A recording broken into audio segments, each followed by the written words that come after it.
Episode की शुरुआत सायली से होती है, जो अपने पति सचिन के व्यवहार से बेहद निराश महसूस करती है। लेटेस्ट अपडेट के लिए हमें लाइक और सब्सक्राइब करें और बेल आइकन दबाएं। आइए जानते हैं इस एपिसोड में आगे क्या हुआ। वो इस स्थिति को लेकर काफी परेशान है, खासकर इसलिए कि उसे अभी तक ये समझ में नहीं आया कि सचिन ने उसके भाई दिलीप पर हमला क्यों किया। इस वजह से उनके रिश्ते में एक गहरी खाई बन चुकी है और यह खाई दिन ब दिन बढ़ती जा रही है। सायली की स्थिति यह है कि वो खुद को पूरी तरह से अकेला और अपमानित महसूस कर रही है। सचिन की ओर से कोई भी माफी या समझाने का प्रयास नहीं किया गया और वो अपनी गलती मानने को तैयार नहीं है। इस कारण सायली का हताशा और निराशा का स्तर लगातार बढ़ता जा रहा है। इसी दौरान घर में एक और परेशान करने वाली स्थिति सामने आती है। रेणुका, जो हमेशा से सायली और सचिन के रिश्ते में दखलंदाजी करती आई है, अब इस संघर्ष को और बढ़ावा देने का विचार कर रही हैं। वो दोनों के बीच चल रही दरार का चुपके से आनंद ले रही हैं और उनका झगड़ा देखकर उसे अजीब सा संतोष मिलता है।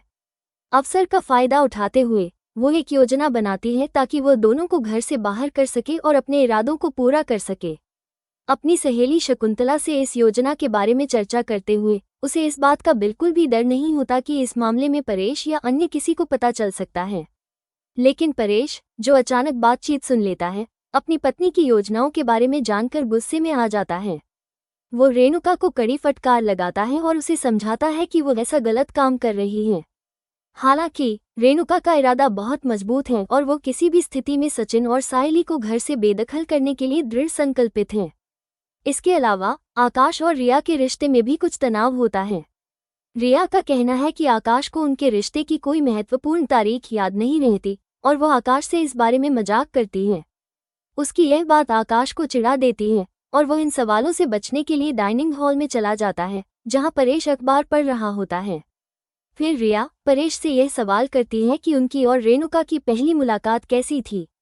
परेश ये सवाल सुनकर मुस्कराता है और उस समय की हर छोटी से छोटी बात याद करके उसे प्यार से बताने लगता है। ये देखकर आकाश को परेश की याददाश्त पर हैरानी होती है और उसे अपनी भूलने की आदत पर शर्मिंदगी महसूस होती है। जैसे जैसे परेश अपनी और रेणुका के शुरुआती दिनों की यादों में खो जाता है, वो उस समय की खुशियों और उतार चढ़ाव को याद करता है।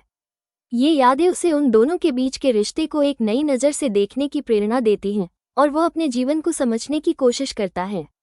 इसी दौरान सचिन को ये खबर मिलती है कि चिट्टी, जो उसके दोस्तों से उधार के पैसे वापस लेने के लिए परेशान कर रहा है, अब उनके कारों को जब्त करने की धमकी दे रहा है। ये स्थिति सचिन के लिए नई परेशानी पैदा करती है और वो इस बारे में अपने दोस्तों की चिंता करता है। इसके बाद सचिन चिट्टी के पास जाकर उसे समझाने की कोशिश करता है, लेकिन चिट्टी उसके गुस्से को नज़रअंदाज करते हुए बहुत ही अभद्र तरीके से पेश आता है। चिट्टी सचिन से नाटकीय अंदाज में माफी मांगने की मांग करता है, जो सचिन के लिए एक और कठिनाई बन जाता है। सचिन चिट्टी के इस व्यवहार से तंग आकर उसके कार्यालय से बाहर चला जाता है।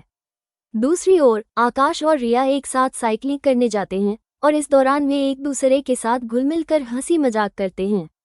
ये पल उनके रिश्ते को और मजबूत बनाता है, लेकिन जॉय और ममता, जो अपने घर के पास से गुजर रहे होते हैं, उन्हें देख लेते हैं।